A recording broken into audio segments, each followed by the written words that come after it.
According to social psychology studies, the average human being will sever or drift away from over 80% of their close friendships by the time they reach 35 years of age. Why do we experience a profound sense of guilt when we think about leaving someone behind, even when we know they are quietly breaking our spirit?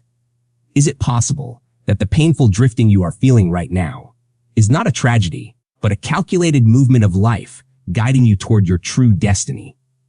We often treat the end of a relationship as a personal failure or a malicious attack from the outside world. But I have come to realize that some people are merely structural scaffolding in the architecture of our lives, meant to be dismantled once the foundation is secure. Years ago, I found myself desperately trying to repair a friendship that was visibly disintegrating. I spent months making excuses for their coldness, planning encounters to revive the old spark, and losing sleep over unresolved tensions. I kept asking myself if I was becoming selfish, or if I was simply a terrible friend for wanting to breathe without their constant judgment.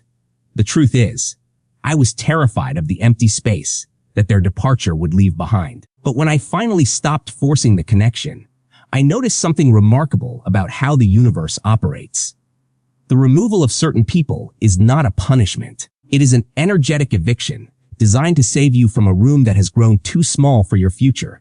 Today, we are going to look at the 8 signs that a connection has served its evolutionary purpose, and why letting go is the highest form of self-respect. The first indication of this divine shift is the sudden emergence of a heavy, suffocating silence between you. In a healthy connection, silence is a sanctuary where two souls can rest without the pressure to perform. But when a relationship has reached its expiration date, the quiet between you transforms into a battlefield of unexpressed friction. You sit in the same room, but the air feels dense, as if you are absorbing a low-frequency energy that leaves you physically drained. I remember sitting in a coffee shop with someone who had been my confidant for 5 long years. We used to talk until the staff turned off the lights. But that afternoon, the silence felt like an anchor, dragging me to the bottom of the ocean. Every sip of my drink felt heavy, and my chest tightened with an unexplainable exhaustion that did not belong to my body. I found myself questioning my own sanity, wondering if I was projecting my own stress onto an innocent friendship. But your body often processes spiritual misalignment long before your logical mind is willing to accept the reality. The second sign is even more deceptive because it wears the mask of affection, appearing as backhanded comfort and toxic compliments. When you begin to shift your mindset, pursue new goals, or elevate your standards, they will not always attack you openly. Instead, they will say things like they miss the old version of you, or that you are changing too fast for your own good. They are not in love with who you are becoming. They are merely mourning the loss of the version they used to control. I had to face this painful realization when I started expanding my own professional vision years ago. The very people who claimed to support me began throwing subtle shade covered in laughter, telling me not to forget where I came from. It made me shrink myself for months, consciously speaking softer and dreaming smaller, just to keep them comfortable around me. You will find yourself caught in a terrible internal debate, torn between being fiercely loyal to your history or being radically honest with your future. This brings us to the third sign, which is the birth of defensive conversations and the permanent death of mutual growth. Every time you try to share a new insight, a lifestyle change, or a deeper spiritual understanding, the dialogue morphs into a defensive wall. They hear your growth not as an invitation to evolve together, but as an implicit accusation that they are failing. You are no longer exchanging ideas. You are constantly managing their fragile ego. The fourth sign manifests as the subtle but unyielding friction of priorities and time. You do not need a catastrophic argument or a dramatic betrayal for a relationship to end. Instead, the physical world itself begins to orchestrate an undeniable separation. Your schedules shift, your free hours become completely mismatched, and the activities you once shared feel like chores. I used to believe that if you cared enough about someone, you could force any schedule to work. But last year, I watched a core relationship in my life dissolve simply because our daily rhythms became totally asymmetrical. We lived in the same city, but we inhabited 2 entirely different temporal realities. I spent weeks blaming myself, torturing my mind with the thought that I was not trying hard enough to bridge the gap. But when you constantly have to alter your entire life just to secure an hour of their time, you are no longer maintaining a bond, you are begging for a presence. This physical drifting is almost always accompanied by the fifth sign, which is somatic rejection and intuitive red flags. Intuition is not a mystical whisper, it is a biological reality. Your body is an advanced resonant antenna that registers alignment and conflict long before your mind can find the words. You will notice that you hold your breath when they speak, or you feel a persistent knot in your stomach on your way to meet them. I remember ignored warnings from my own body, dismissing my racing heart as mere fatigue or a bad day. I would come home from dinner with them and need to sleep for 12 hours just to recover from the energetic drain.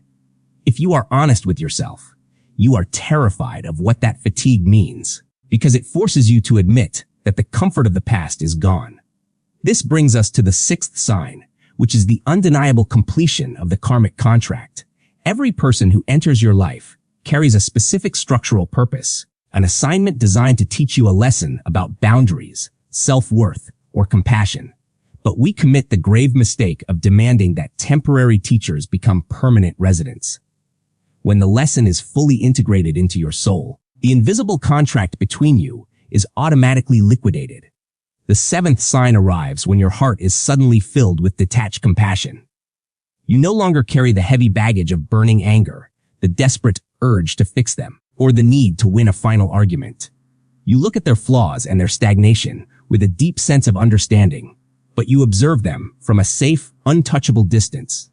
The act of letting go happens in absolute tranquility, not in the middle of a screaming storm. I experienced this quiet epiphany a few months ago when I ran into someone who used to possess the power to ruin my entire week with a single cold look. As they spoke about the same old complaints, I felt a strange but beautiful emptiness in my chest where the pain used to live. I did not want to change their mind, nor did I feel the need to prove that my new path was superior. I simply smiled, wished them well in my heart, and walked away without looking back to see if they were watching me.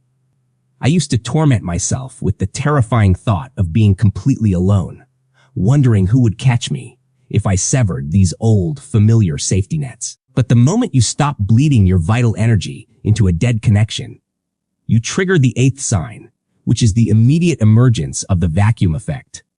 When you consciously clear the space in your emotional and physical reality, the universe abhors a void.